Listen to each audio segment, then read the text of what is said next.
दोस्तों, अगर आप एक सैलरीड एम्प्लॉई हैं और आपको एचआरए जो है आपकी सैलरी का पार्ट है, तो इस वीडियो के अंदर मैं आपको बताऊंगा कि उस एचआरए की एग्जम्पशन आपको अपनी इनकम टैक्स की रिटर्न के अंदर कैसे क्लेम करनी है।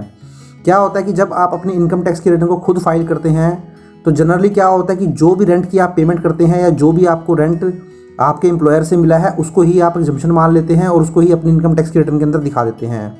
तो इससे क्या होता है कि जो तरीका होता है ये एग्जम्पशन क्लेम करने का सही तरीका नहीं होता है और फ्यूचर में अगर कोई नोटिस अगर आपको आ जाता है तो फिर आपको जो है कुछ चैलेंजेस फेस करने पड़ेंगे। तो इस वीडियो के अंदर मैं आपको बताऊंगा कि आपको एचआरए की एग्जम्पशन किस अमाउंट की एग्जम्पशन जो है वो क्लेम करनी है और इनकम टैक्स की रिटर्न के अंदर उसको कैसे दिखाना है। तो चलिए 10 सेक्शन सबसेक्शन 13A जो है वो क्या कहता है इस एग्जम्पशन के बारे में वो हम जान लेते हैं। तो देखिए दोस्तों, जो सेक्शन 10 सबसेक्शन 13A है वो ये कहता है कि जो आप टैक्स एग्जम्पशन क्लेम करेंगे अपनी इनकम टैक्स के रिटर्न के अंदर, वो जो ये तीन आपको फिगर दिखाई दे रही हैं, इन तीनों में से जो भी लीस्ट अमाउंट होगा वो आपको एग्जम्पशन क्लेम करनी है और वही आप अपनी आईटीआर के अंदर दिखाएंगे। तो सबसे पहले तो इसके अंदर आपको देख लेना है कि आपको अपने एम्प्लॉयर से जो एचआरए क्या रिसीव हुआ है, मीन्स आपका सीटीसी का क्या पार्ट है एचआरए। तो मैंने मान लिया कि यहाँ पे सपोज करें आपका जो 5 लाख रुपए है पर एनम के हिसाब से वो आपको एचआरए रिसीव होता है अपने एम्प्लॉयर से। सेकंड जो केस है उसमें आपको ये देख लेना है कि जो भी आपकी सैलरी है उसका आप 50% कर लेंगे अगर मेट्रो सिटीज़ है, अगर नॉन मेट्रो सिटीज़ है तो उस केस में दोस्तों आप 40% कंसिडर कर लेंगे और वो आप जो सैलरी है उसका 50% या 40% कंसिडर कर लेंगे। और यहाँ पे सैलरी का मतलब क्या है, देखिए यहाँ पे मैंने एक नोट दे दिया है। सैलरी का मतलब क्या होता है, इस सेक्शन के पर्पस से जो सैलरी माना जाता है वो माना जाता है बेसिक सैलरी आपकी जो है, प्लस अगर आप डीए आपको मिलता है, डियरलेंस अलाउंस मिलता है और commission received on the basis of sale of turnover. तो इन तीनों को जोड़ देंगे तो आपकी जो सैलरी की फिगर है वो आ जाती है। तो मैं मान के चल रहा हूँ कि यहाँ मेरी बेसिक सैलरी जो है वो 6 लाख रुपीज़ है, तो 6 लाख रुपीज़ ही आपका जो है आपकी सैलरी आ गई है। तो यहाँ पर अगर मैं 6 लाख का 50% करता हूँ, मैं मान के चल रहा हूँ कि मैं मेट्रो सिटीज़ में रहता हूँ, तो मेट्रो सिटीज़ में आपका दिल्ली, मुंबई, चेन्नई, बेंगलोर, ये जो सिटीज़ हैं ये आपकी मेट्रो सिटीज़ में काउंट होती हैं। तो इस केस में जो दूसरी फिगर मेरी आ गई वो आ गई 3 लाख रुपीज़। और जो थर्ड फिगर आप कैलकुलेट करेंगे वो आप करेंगे कि रेंट पेड एनुअली, जो भी सालाना आप रेंट पे कर रहे हैं उसमें से माइनस कर देंगे आप 10% ऑफ एनुअल सैलरी। तो यहाँ पर जो मेरा रेंट पे किया, मैं अज्यूम कर रहा हूँ कि मैंने 3 लाख रुपीज़ का रेंट पे किया है और इसमें से मुझे लेस कर देना है 10% ऑफ एनुअल सैलरी। तो एनुअल सैलरी देखिए दोस्तों आपकी क्या थी, जो मैंने आपको नीचे दिखाया था 6 लाख रुपीज़ थी।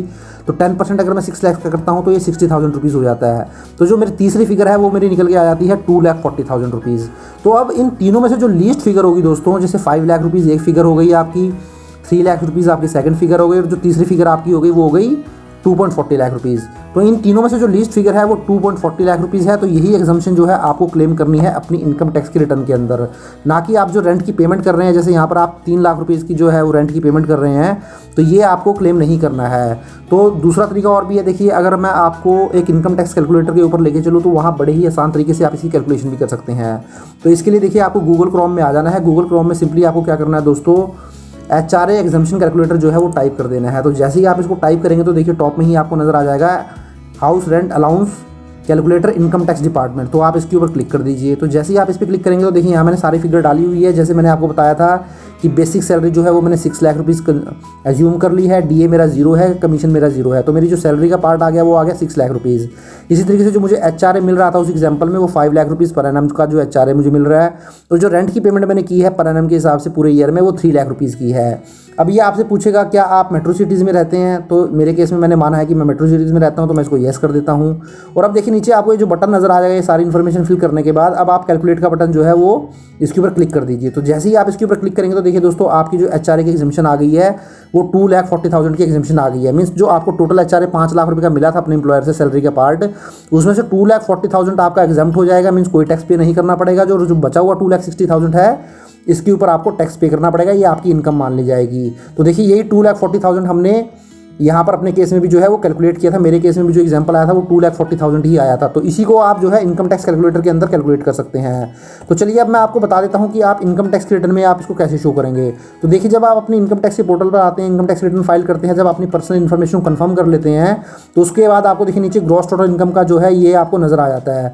तो आप इसके ऊपर जो है वो क्लिक कर दीजिए। तो जैसे ही आप इसके ऊपर क्लिक करेंगे देखिए तो यहाँ पर आपको सैलरी की एग्जम्पशन दिखा देगा। टॉप में आपको नज़र आ रहा है क्या आप transfer of maintenance of uniform वगैरह का एग्जम्पशन क्लेम कर सकते हैं, क्या आप एलिजिबल हैं exemption respect of special compensatory allowance, children education allowance और हॉस्टल अलाउंस।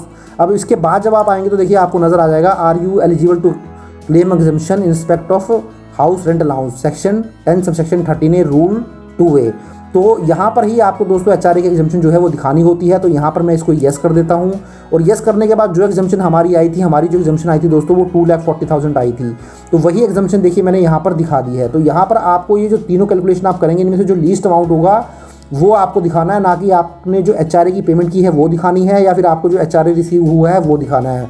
तो बहुत सारे सैलरीड एम्प्लॉय जो खुद अपनी आईटीआर को फाइल करते हैं वो जनरली ये गलती करते हैं कि जो कि वो रेंट की पेमेंट करते हैं जनरली उसी अमाउंट को यहाँ पर दिखा देते हैं, जो कि गलत तरीका है।